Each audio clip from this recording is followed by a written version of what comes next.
prazer falar com você, eu fico feliz de você estar aqui conosco, né?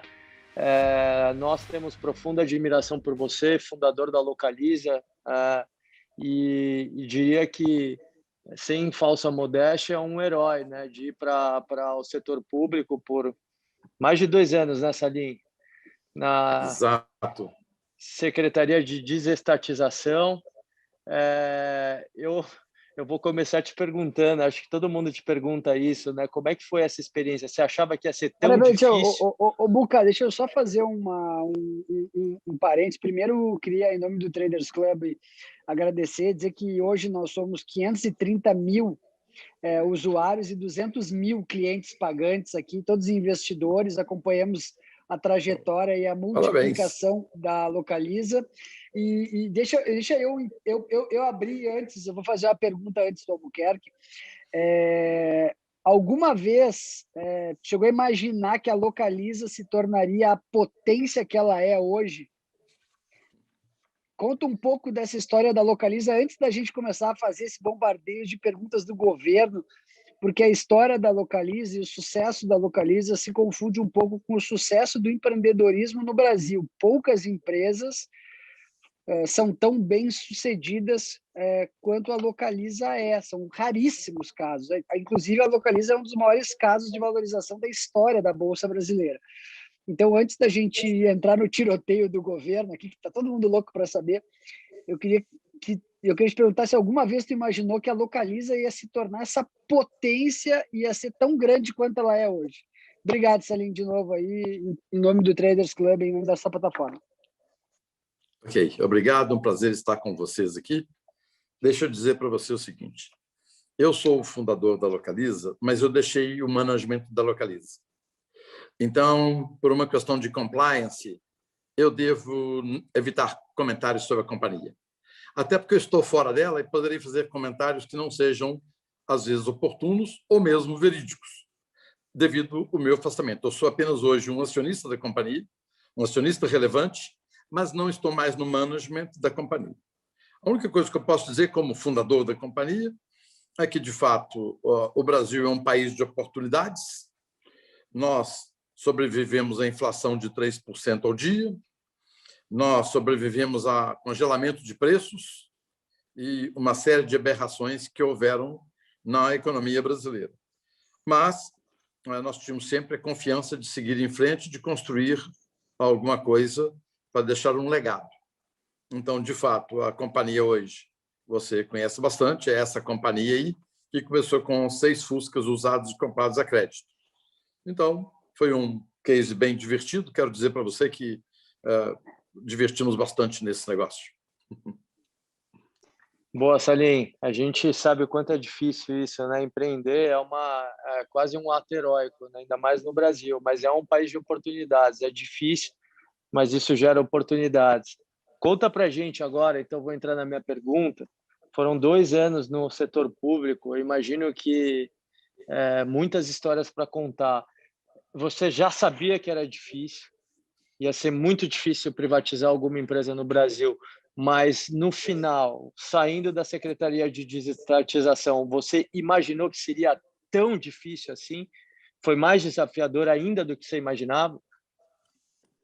Bem, quando eu ouvi o candidato Bolsonaro falar em fechar a empresa do trem-bala, fechar a TV da Dilma, privatizar, reduzir o tamanho do Estado, acabar com reeleição e tirar o Estado do cangote do cidadão, eu, obviamente, gostei desse discurso. E depois de 1 ano do Guedes fazendo bullying comigo para me levar no governo, eu achei que poderia realmente contribuir, porque o país tem muitas estatais e o objetivo era vender essas estatais. Ok, fui para o governo, deixei os meus negócios no dia 13 de dezembro de 2018 e fui para o governo, onde permaneci 1 ano e 9 meses. Eu queria registrar para vocês aqui o seguinte, primeira coisa, foi uma experiência única, impagável, a experiência de ter ido para o governo. Eu tive dois grandes proveitos. O primeiro proveito que eu tive foi que, se eu não tivesse deixado as minhas empresas, eu jamais teria sabido que o processo de sucessão nas empresas tinha sido tão robusto. Então, já no governo, eu vendo o funcionamento das empresas e me deu o privilégio de, ao sair do governo, não ter que voltar para as minhas empresas, pois elas estavam indo muito bem.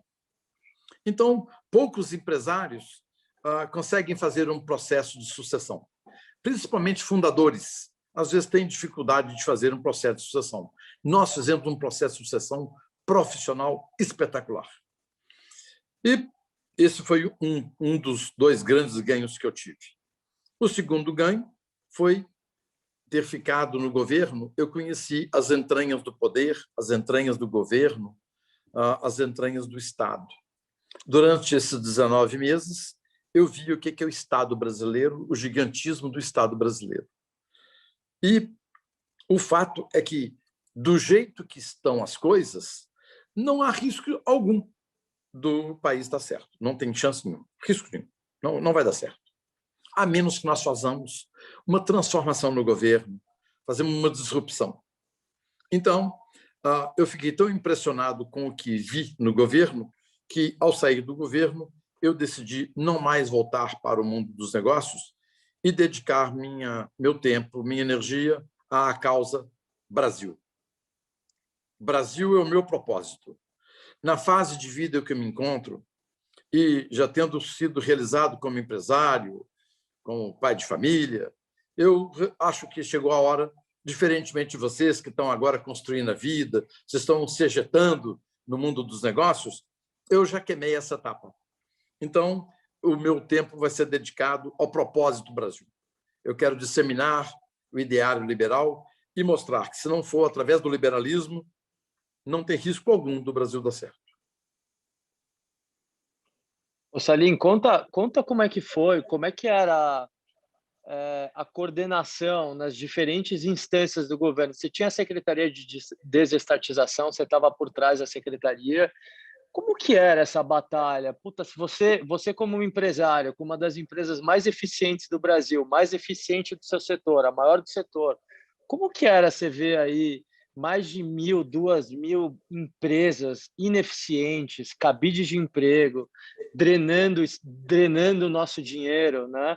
Drenando o dinheiro de impostos. Como que era isso? Como que era essa coordenação com o governo? Ela existia ou você ficava falando com a parede? O ministro Guedes, quando estava me convidando para ir para o governo, ele disse: olha, Salim, tem 134 estatais aqui e nós vamos vender tudo, se não quase tudo. Vem cá me ajudar a vender essas empresas. Eu falei: bom desafio. Reduzir o tamanho do Estado, para mim, como liberal, seria ótimo. Então, eu fui para o governo, porém, eu sou mineiro, desconfiado. Mineiro não vê mar, só vê montanha, sobe a montanha, chega lá em cima, vê outra montanha. Então, mineiro sempre desconfiado. Eu peguei aquele relatório com 134 empresas e resolvi fazer um double check. E encontrei 698 entre empresas estatais, suas subsidiárias, coligadas e investidas. 698. Essas empresas valem cerca de R$1 trilhão. Imagine, com R$1 trilhão, o que nós não podemos fazer no Brasil. Por exemplo, no momento, nós temos 5.850.000 pessoas, famílias, sem teto. Cada casa desse programa habitacional do governo custa em torno de R$100 mil. Então, com 600 bilhões, você daria um teto para todo brasileiro sem teto. Olha que espetáculo! Vende as empresas, Banco do Brasil, Petrobras, vende tudo. E ainda batia um pouco da dívida. Exatamente. Faz uma casa para cada brasileiro sem teto e ainda sobra 400 bilhões no bolso. Com 400 bilhões, você pega os brasileiros invisíveis, cidadãos que nada pedem ao Estado, que nessa pandemia surgiram, que a gente não sabia que eles existiam, e nós podemos fazer um programa de renda básica espetacular para esses cidadãos brasileiros, que nós, como brasileiros, não gostaríamos de ter nossos compatriotas na situação que estão. Então, a tese de imposto de renda negativo, ela, tanto Hayek como Friedman, defendem o seguinte: o conjunto da sociedade, por uma questão de fraternidade, deveriam se unir para ajudar os mais desvalidos, necessitados e abandonados. Então, a tese de renda mínima é uma tese liberal. O programa de emergência que nós estamos fazendo para os nossos cidadãos nada mais é do que um imposto de renda negativo. Então, imagina com 400 bi, o que a gente não poderia fazer? E reduziríamos substancialmente o tamanho do Estado. Você vendendo todas as estatais, você reduz o tamanho do TCU, da AGU, do Supremo, aí vem em cadeia, todo o Estado vai diminuindo porque não tem que cuidar daquelas coisas mais. Então, essas empresas que valem 1 trilhão, tivemos muita dificuldade de privatizá-las porque, de fato, o establishment não deseja que se privatize. O que é o establishment?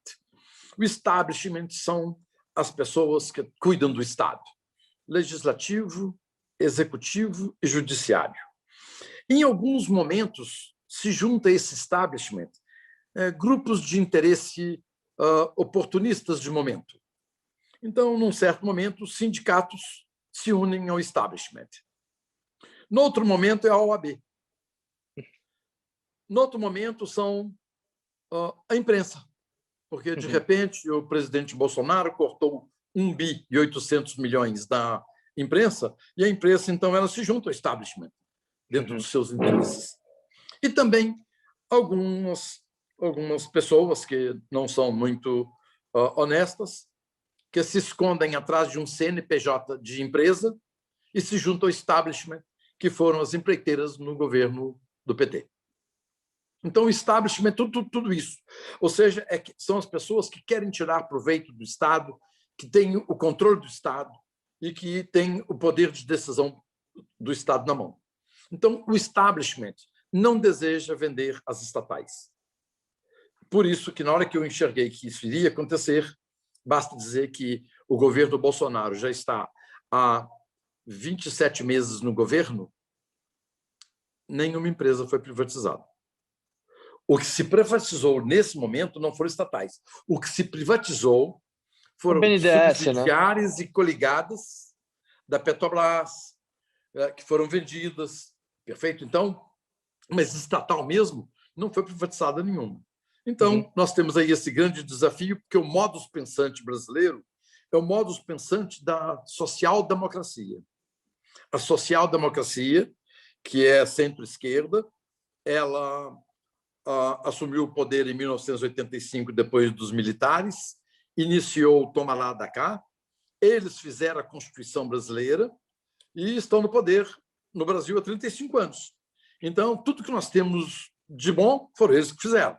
Tudo que nós temos de ruim foram o legado da social-democracia.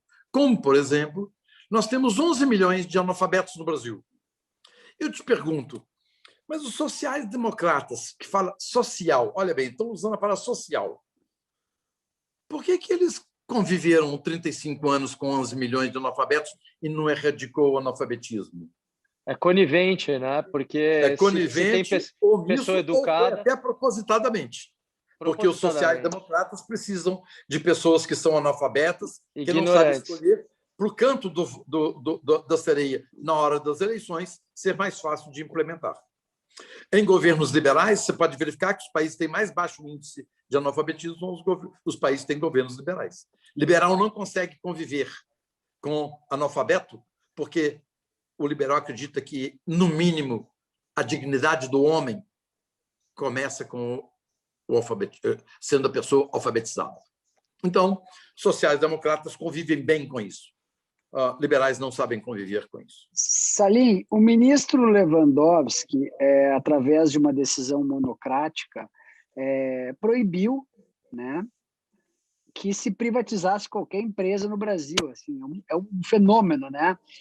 É um ministro que foi indicado pelo PT, né? Eu acho que o objetivo do PT é o menor de todos, privatizar. Então, o governo Bolsonaro agora, para privatizar qualquer coisa, precisa passar pelo Congresso. Era tudo que o Lewandowski queria, né? Se precisa passar pelo Congresso, nunca vai ser nada privatizado, né? Obviamente, vai ser um parto para privatizar os Correios, mais um parto para privatizar a Eletrobras, que provavelmente não sei se vai ser privatizada. Eu acho que talvez tenha chance. Mas no que o Guedes, que eu considero um herói, um herói da resistência, porque tem que ser muito resistente para aguentar o Bolsonaro e trabalhar sob pressão daquela forma que ele trabalha lá, está lá ainda, aguentando, né? Está lá na luta, né? É um brasileiro com B maiúsculo, que a gente vai fazer aqui um busto. Alugamos mais um andar aqui na Faria Lima e vai ter um busto do Guedes aqui, porque ele é o herói brasileiro. Para mim, ele é um herói brasileiro. Quem é que aguenta o Bolsonaro, aguenta esses políticos, tá lá trabalhando 16 horas por dia? Esse cara é um mito. Então, o Lewandowski deu uma canetada lá e acabou com as privatizações. Essa é a verdade. Né? E aí, o que o Guedes consegue fazer, ele vai vendendo. Ou seja, das vendas do BNDES e tal, já foi quase vendido um Banco do Brasil. Dentro desse cenário, Salim, e tu foi um herói de ter aguentado tanto tempo isso, pelo menos agora se sabe o que o Brasil tem de subsidiários, né? Porque tem um banco no Egito, as pessoas nem sabiam o que o Brasil tinha. Né? O que a gente pode fazer com esse cenário atual? Ou seja, deu um ministro do STF que deu uma decisão monocrática, e deu uma canetada e agora ninguém mais pode privatizar nada, tem que passar pelo Congresso e só subsidiária pode privatizar. Ou seja, também não é uma decisão do Bolsonaro. O Bolsonaro não consegue agora, vamos privatizar. Ele não consegue fazer isso. A verdade é, tem que passar pelo Congresso. E para passar pelo Congresso, aí a conversa é outra. O que a gente pode fazer dentro deste cenário que é um cenário difícil, né? E outra coisa, outra pergunta junto dessa pergunta, o Guedes merece um busto de homenagem aqui no TC ou não? É um herói brasileiro ou não é? Tu que conviveu muito com ele. Só complementar o ministro Lewandowski, ele foi pior, ele foi além. Um dia antes do recesso, ele proibiu que subsidiárias fossem vendidas sem a aprovação do Congresso. Pior ainda. E é o modus operandi dele, sempre antes do recesso para provocar dano máximo. Vai lá, Salim. Ok. Bem, nós tivemos um ministro da Fazenda que se chamava Mário Henrique Simonsen. Não era um liberal absoluto, mas também fica no meio termo entre liberal e social-democrata, mas tudo bem. A imprensa, numa entrevista, falou: mas, ministro, no seu período, criou um punhado de Brás, criou um punhado de empresa estatal. E ele falou assim: por favor, não me julguem pelo que eu fiz. Por favor, me julguem pelo que eu não deixei que fizessem. Ou seja, ele deve ter segurado muita barra enquanto esteve lá, porque, de fato, no governo dele, durante o período que ele estava ministro da Fazenda, foram constituídas muitas estatais, mas ele sempre falou assim: me julguem pelo que eu não deixei que fizessem. Então, isso significa coisas do governo. Eu trago isso aqui para o Guedes. O Guedes é resiliente, é um patriota, é um cara que nós temos que torcer para ele ficar lá até o último dia do governo Bolsonaro. E vou dizer a mesma coisa: julguemos o Guedes pelo que não está permitindo que façam. Ele é o cara que nós precisamos manter no governo. Ele é resiliente, inteligentíssimo, um cara brilhante, diferenciado, é um liberal. Por ele, você já viu ele falar, venderia todas as estatais. Então, não é o Guedes, é o establishment. Eu mesmo tenho uma história interessante para mostrar para vocês como que o establishment funciona. A Casa da Moeda era para ser vendida. O que é a Casa da Moeda? A Casa da Moeda é uma gráfica que imprime nota. Uma gráfica. Então, nós íamos vender a Casa da Moeda. Nós não podemos vender um monopólio público e transferir para um monopólio privado. Então, você tem que quebrar o monopólio da Casa da Moeda para poder vender. E nós tínhamos que vender a Casa da Moeda porque, desde maio do ano passado, a China só paga seus servidores públicos através de moeda digital. Em pouco tempo, a China não vai ter moeda. E no mundo inteiro vai seguir isso cada vez menos papel moeda. E se a gente não vender a Casa da Moeda agora, nós vamos vender aquelas máquinas, aquelas impressoras todas, a preço de ferro velho, que não vai valer nada. Então, eu tentei quebrar o monopólio da Casa da Moeda para vendê-la. Na época, o presidente da Câmara era o Rodrigo Maia, e conversei com ele diversas vezes para poder encontrar a melhor hora que deveria entrar com essa medida provisória. E, não, agora não, depois, até, ok, pode entrar. Então, entrei com a medida provisória e ele nomeou a Benedita da Silva para ser presidente da comissão. Qual a chance que você acha, com a Benedita da Silva do PT sendo presidente da comissão, qual a chance de vingar? Zero. Nenhuma.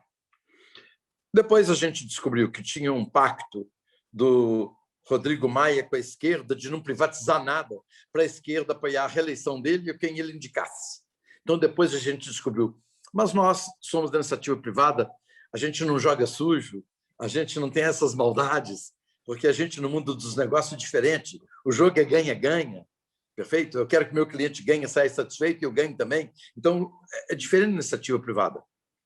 Então, caiu a medida provisória. Mais ou menos aconteceu o seguinte. A Câmara dos Deputados, o Senado disse: ô Salim, ô Guedes, Bolsonaro, não tentem privatizar porque não vai passar. Ali caiu a minha ficha. E ali, naquele momento, eu verifiquei que realmente eu deveria deixar o governo.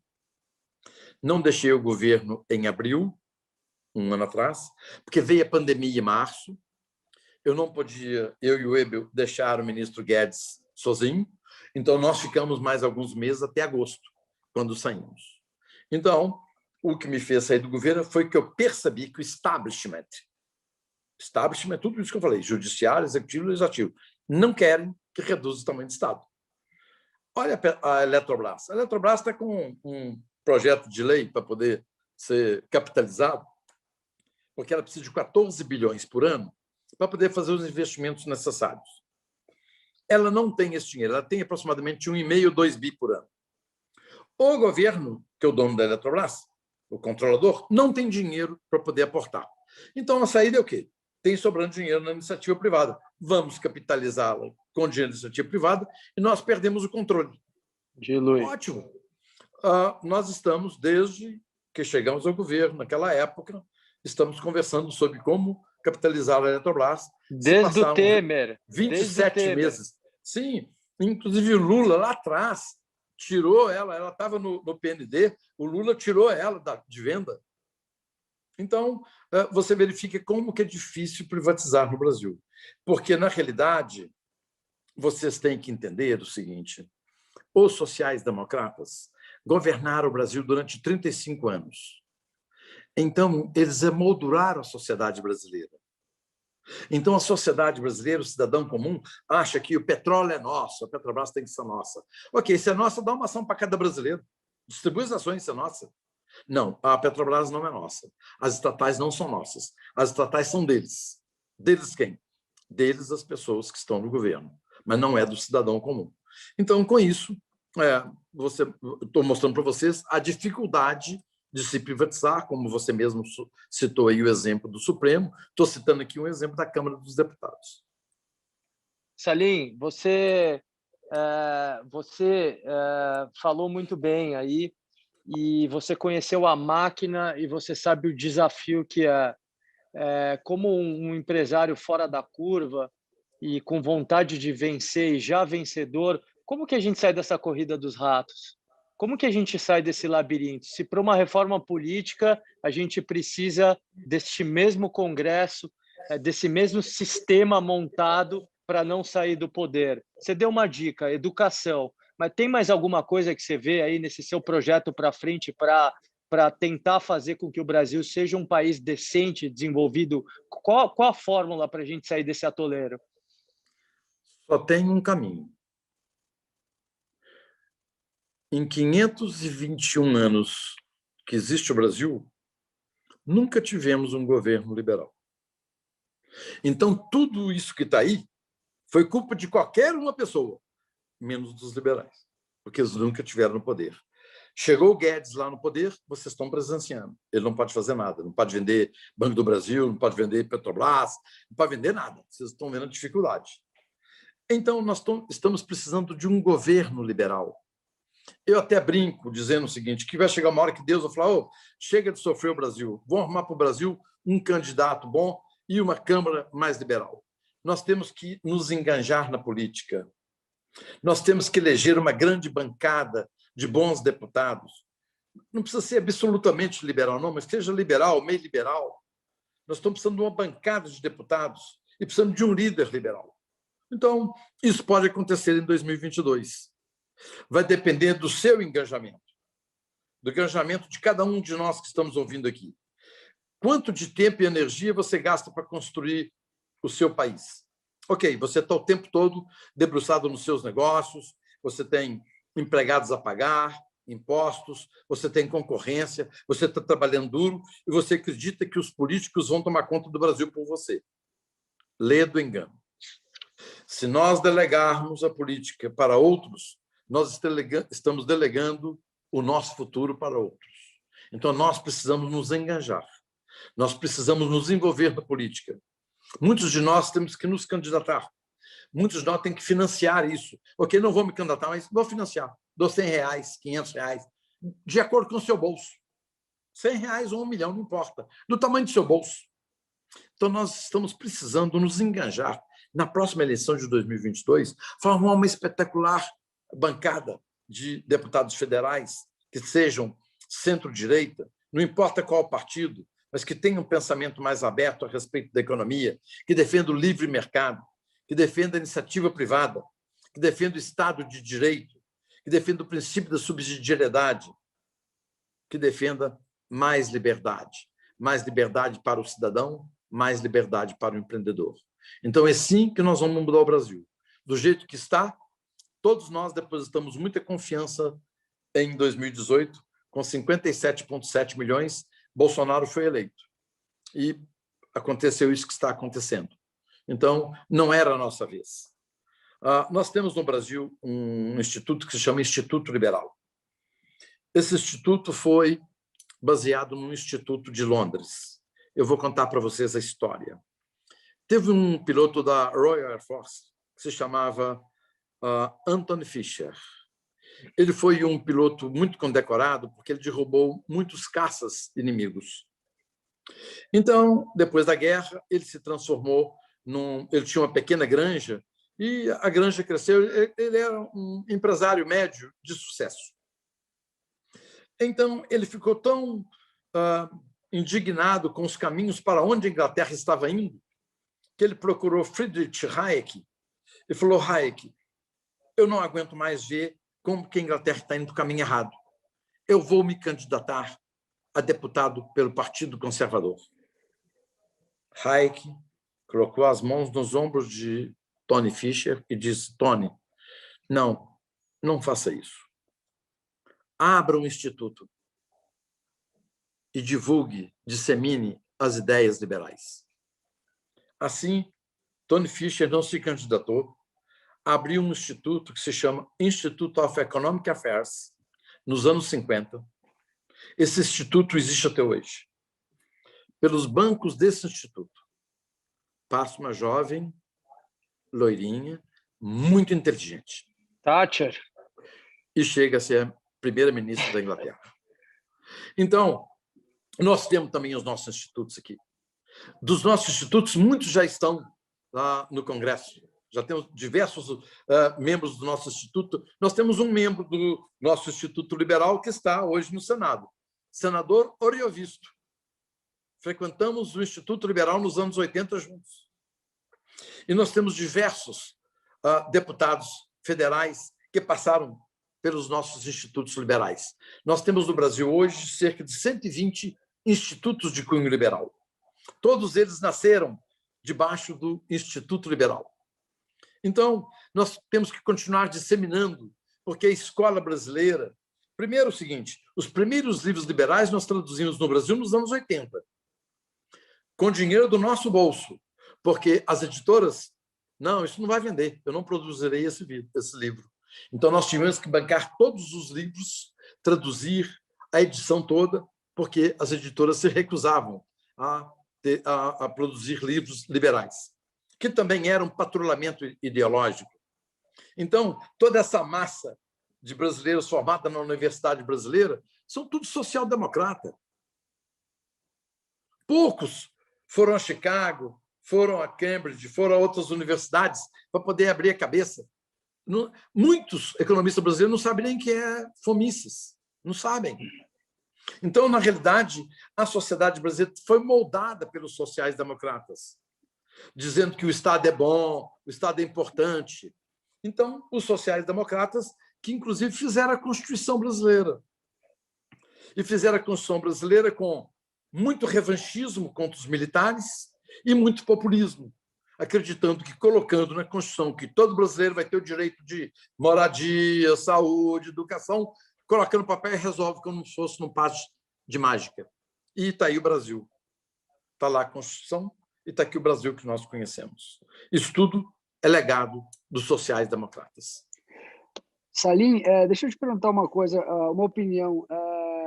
Dado o poder do establishment, né, que realmente é um grande câncer do Estado brasileiro, né, o Bolsonaro, o que ele poderia fazer? Porque ninguém governa esse país, e eu já falei isso nas minhas redes sociais, eu tenho uma audiência bem relevante, ninguém governa esse país sem o Centrão, né?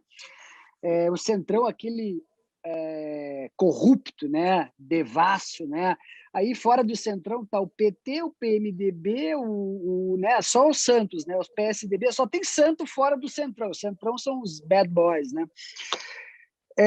O Bolsonaro, ele não tinha o que fazer senão se aliar ao Centrão. Ninguém governa esse país sem o Centrão. Não é melhor se aliar ao Centrão e talvez conseguir fazer algumas coisas? Por exemplo, o Brasil avançou muito. A gente fez um bate-papo com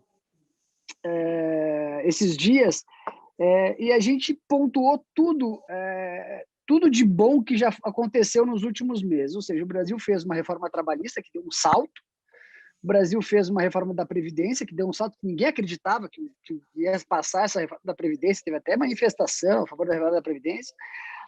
O Brasil passou o marco do gás, o Brasil passou a independência do Banco Central. Assim, quem acreditaria anos atrás que todas essas pautas seriam aprovadas? Agora, parece... Eu conversei com o Lira pouco tempo atrás e ele me disse que eles estavam engajados em aprovar a reforma administrativa, que isso tinha força para ser aprovado. Pela condução da nossa conversa, me parece que o Bolsonaro não tinha muita opção. Ou ele faz isso, ou ele não faz nada, né? Aliás, o próximo que for eleito, provavelmente também, né? Primeira pergunta é essa, então, o Bolsonaro tinha alguma outra alternativa ou ele foi empurrado a isso, né? Porque, né, me parece que eu particularmente não votei nele, mas né, no segundo turno sim, mas ele parece que ele tinha uma arma na cabeça, ou era isso ou era isso. E qual é o teu candidato em 2022? Porque a gente vai ter aí... eu não acredito que o Lula seja candidato se a economia estiver bem. Ele não vai...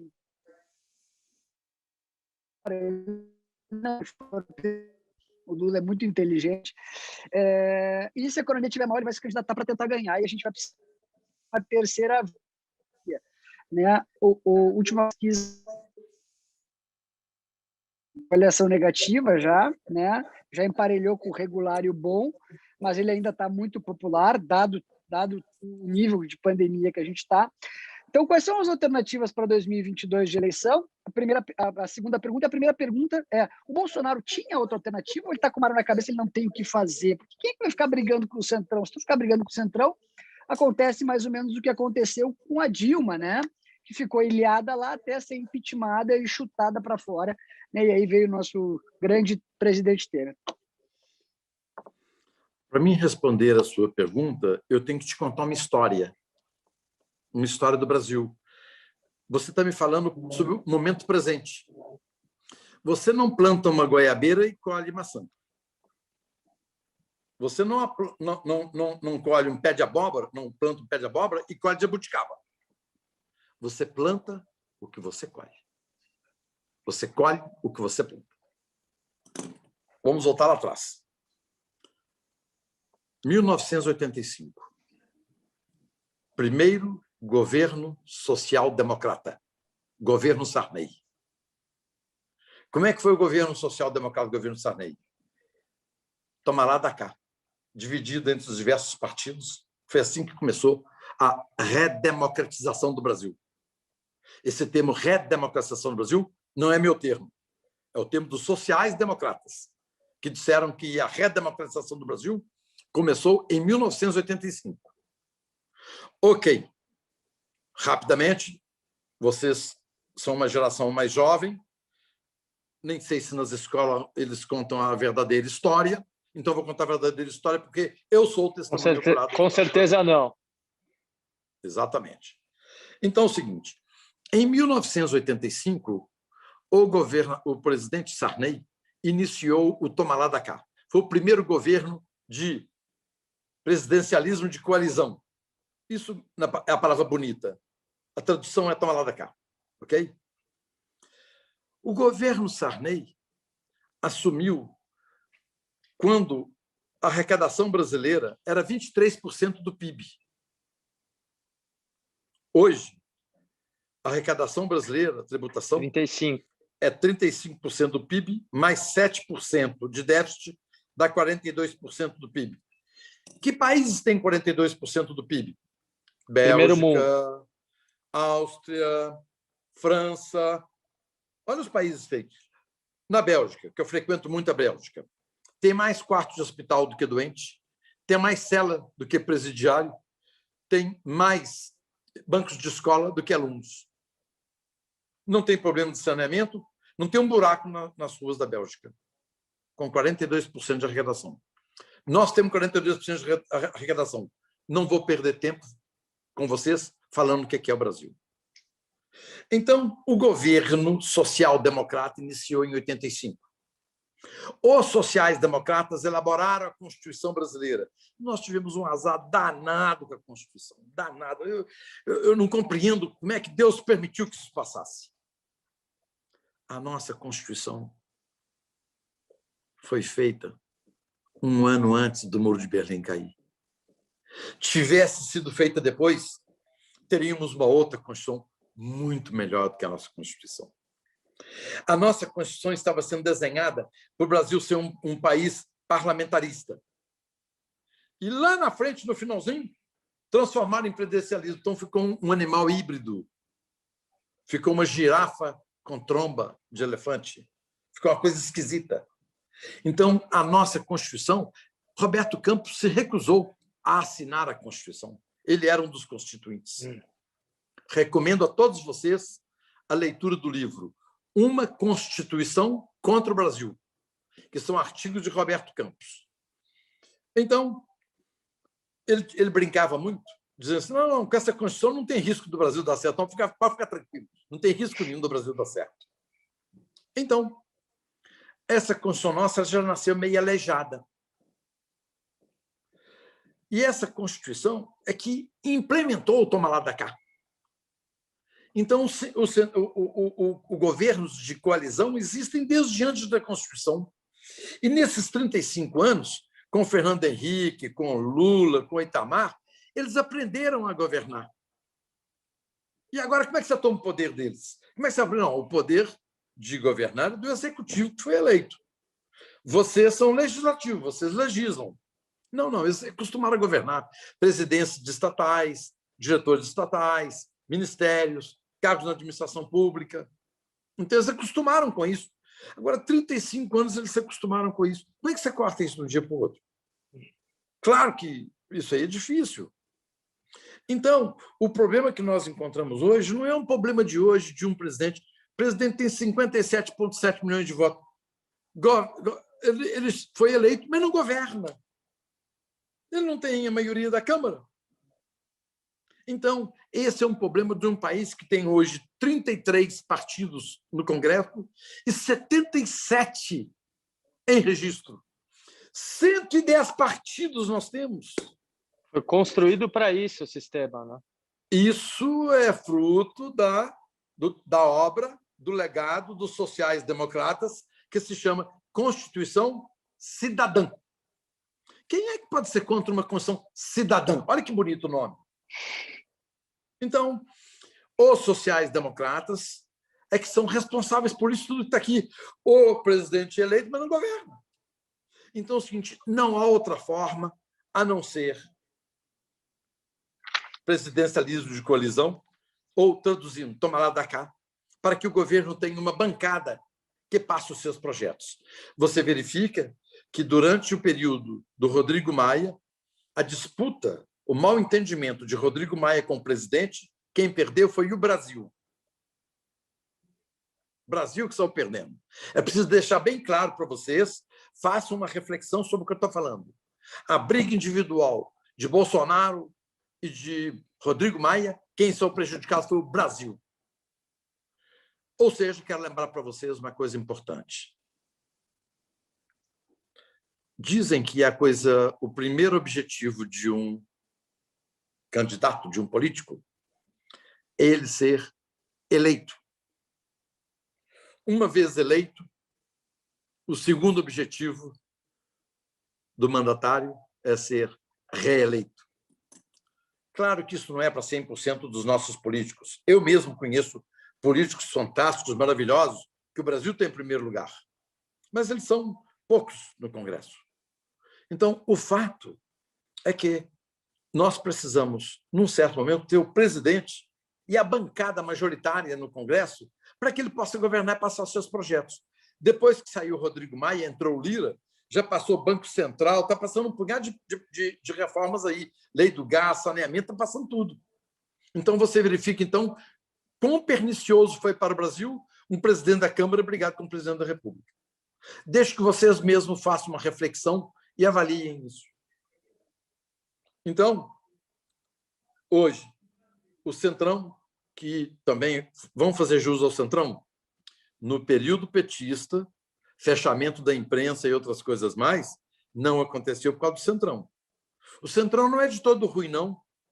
Ele é de centro-direita, ele não é de centro-esquerda, ele só é corporativista, mas ele não é tão mal assim, não. Passou a reforma da autonomia do Banco Central com o Centrão. Lei do gás com o Centrão. Saneamento manutenção do veto. Manutenção do veto. Então, gente, isso é política. Isso, vocês têm que aprender o seguinte, a culpa não é do Bolsonaro, nem dos deputados, não. Os sociais-democratas nos deixaram esse legado. A democracia jaboticaba brasileira. Então, está lá atrás, está em 85, quando os sociais-democratas assumiram o poder. Está em 88, quando eles elaboraram uma Constituição. Como pode ser elaborada uma Constituição por deputado normal?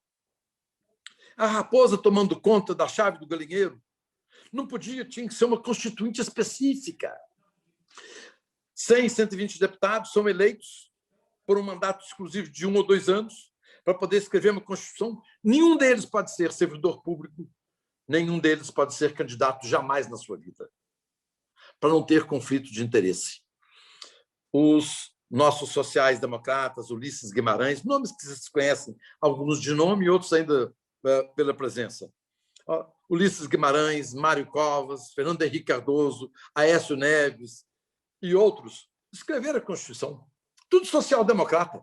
E eles escreveram a Constituição para eles. Eles estão lá até hoje. Os que não faleceram estão até hoje, se beneficiando da Constituição.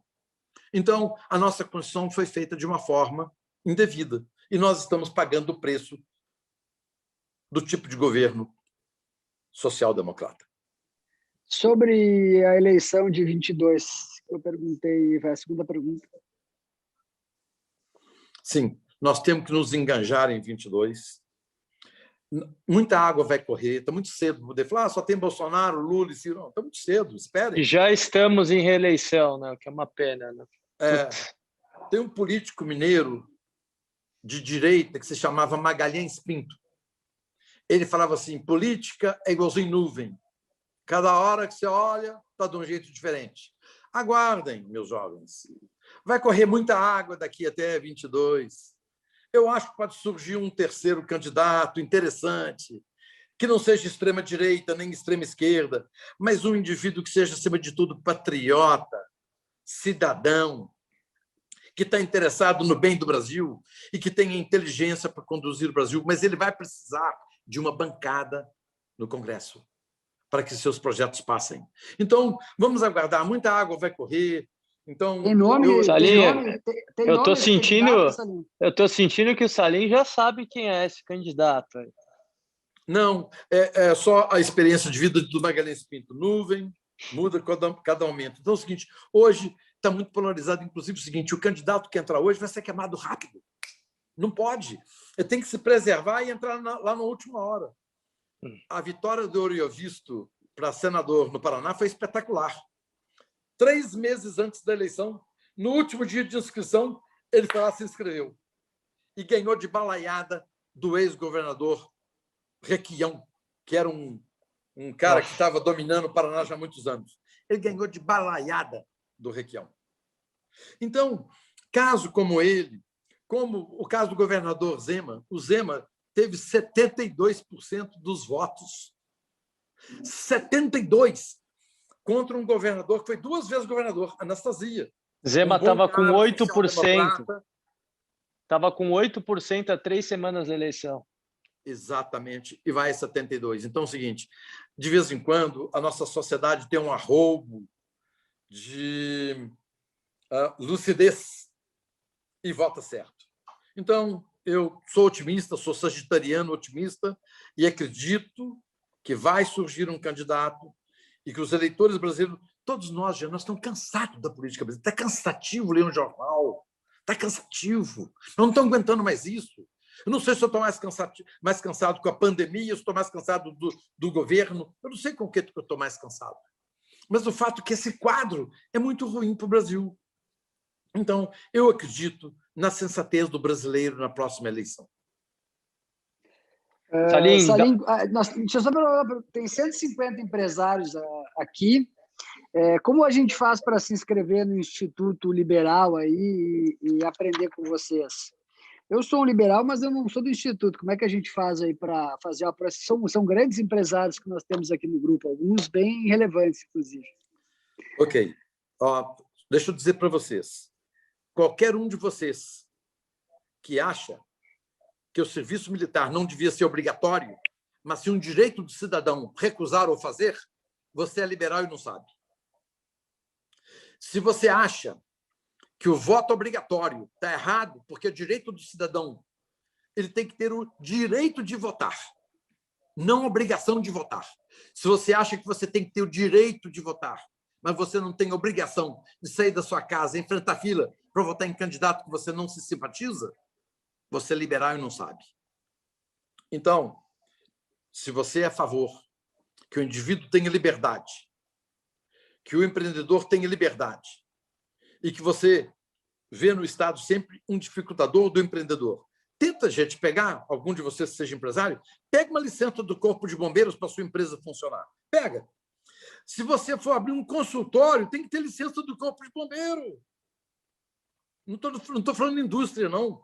Então, você tem que ter alvará de localização, alvará de construção, alvará de funcionamento, licença do Corpo de Bombeiro. É um inferno produzir no Brasil. É um inferno. Se você se sente, nesses momentos, indignado com esse governo que nós temos, se você se sente indignado de saber que tem nossos patrícios morrendo em filas de hospital, que a qualidade da merenda escolar não é boa, que você não pode sair do seu restaurante predileto e andar 5 quarteirões à noite até a sua casa, se você está sendo um cidadão indignado e inconformado, está na hora de você tomar uma atitude. Essa atitude é conhecer mais sobre o liberalismo e se transformar num cidadão engajado. Todos vocês que precisarem ter, eu vou passar o telefone depois aqui para vocês distribuírem para todos que estão presentes, onde pode buscar mais informações. Sem querer fazer meu merchandising, nem estava combinado, nas minhas redes, no Twitter e no Instagram, todos os domingos eu indico um livro liberal. Já são mais de 60 livros indicados. Então, todos os domingos eu indico um livro principalmente para principiantes. Então, aqueles que me acompanham e querem ver, o meu slogan é ideias liberais para um Brasil melhor. Eu critico e apoio ideias ou projetos, não pessoas. Não pessoas, mas ideias ou projetos. Posso criticar ou posso apoiar, mas não pessoas. Então, na minha rede, eu tenho hoje o objetivo de informar melhor as pessoas sobre as coisas que não são liberais. Por isso que eu tenho muita crítica. Aliás, eu tenho mais crítica do que apoio, porque no Brasil tem mais coisa errada do que tem. Tem uma série de posts que chama Brasil, o país dos absurdos, para vocês se divertirem um pouco. Está lá no meu Instagram, país dos absurdos. Mas tem também o Brasil que dá certo. Só que o Brasil que dá certo são pouquinhos. O Brasil dos absurdos é muito. É retrato do que nós temos hoje no Brasil. Salim, não são só 150 grandes empresários que vão discutir. A gente vai liberar para os 500 mil usuários da plataforma do TC esse call hoje extremamente importante. E saiba você que se fosse Salim 22, você teria 500 mil votos hoje. Você é um cara fantástico, extremamente inteligente, carismático, saiu revoltado. E é emocionante ver a sua revolta, a sua vontade de mudar o Brasil. Eu acho que você devia pensar, eu sei que você não vai falar, mas aqui Salim 22 teria um apoio massivo do TC, porque você é um cara que inspira, tá? Foi muito legal aí, foi emocionante a gente poder conversar com você. Eu te agradeço imensamente em nome de todo o TC, dos nossos 300 funcionários, 500 mil usuários. Foi muito legal aí a tua participação. De coração, obrigado aí por essa aula, tá bom? Ok, obrigado a todos vocês do Trader Club e os seus colaboradores e seus clientes. Quero dizer para vocês o seguinte, obrigado pelas motivadoras palavras. O fato é o seguinte, eu acredito no futuro do Brasil. Não adianta você esperar, você tem que tentar fazer alguma coisa. Eu convido vocês a fazer uma reflexão sobre o que você poderia fazer para a próxima eleição, ajudando a eleger boas pessoas. Às vezes é na sala, fazendo um bom comentário, ou numa reunião de família, citando alguns nomes que deveriam seus familiares votar, ou até, conforme eu disse, do tamanho do seu bolso, de R$100 ou 1.000, não importa quanto você dê. Ajude, porque assim nós poderemos construir um Brasil. O Brasil vai dar certo. Eu acredito no futuro do Brasil. Obrigado, Salim. Um forte abraço, um grande beijo. Aula do Salim. Obrigado, Salim. Obrigado. E vou te dizer que nós vamos ajudar. Em breve, nós teremos 2 milhões de investidores na plataforma. E quem investe no Brasil estará no TC. Pode ter certeza, pode contar conosco. Muito obrigado. Aula. Quanto mais liberal, mais mercado. Quanto mais social-democrata, mais governo, menos mercado. Então, para todos os seus investidores, o liberalismo, para nós, seria praticamente como se fosse terraplanando o terreno nosso de mercado. O Nirvana, vamos mudar essa história, Salim. Forte abraço, obrigado. Tchau, tchau. Obrigado, gente. Obrigado pela audiência. Baita live.